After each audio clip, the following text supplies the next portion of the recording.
Welcome to an Achieving Science video. This video is about equations and calculations and provides you with a second method.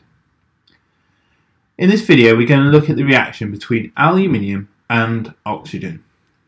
So when aluminium reacts with oxygen, it produces aluminium oxide. Therefore this can be shown in an equation. Al plus O2 provides you with or produces Al2O3.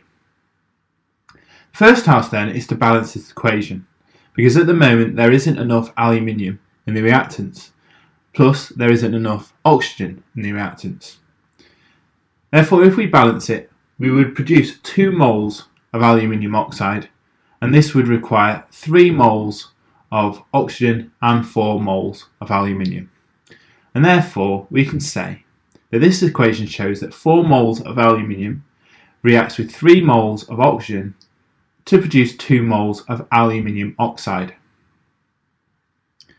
Now, if we were asked the question, if we used 40 grams of aluminium and we reacted it in excess oxygen, what mass of aluminium oxide would be produced? Well, we can work this out because we have a balanced equation.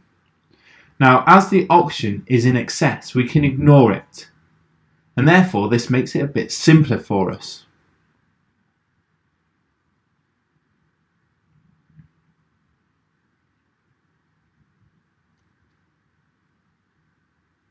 So let us begin to work this out. Well, if we know the relative atomic mass of aluminium, and we use this to work out the relative formula mass of aluminium oxide, well, we can find out the relative atomic mass of aluminium is 27 times by 4, because we've got 4 moles, which is 108. And the relative formula mass of aluminium oxide is 102. Therefore, 2 moles of aluminium oxide, as shown in the equation, would be 204.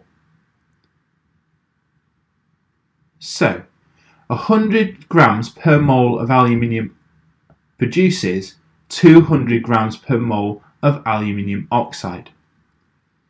So if we used a mass of 40 grams, what would be the result? Well, the easy way to show this is to lay it out in the following format. Aluminium produces aluminium oxide, so 108 grams per mole produces 208 grams per mole. Therefore the question asks you, how many grams would 40 grams produce? Now this is a ratio, so we've got to look at how much this increases by, or decreases by in this case. Well, 108, if you divide it by 40, gives you a division of 2.7, so it's a factor of 2.7, it's smaller by.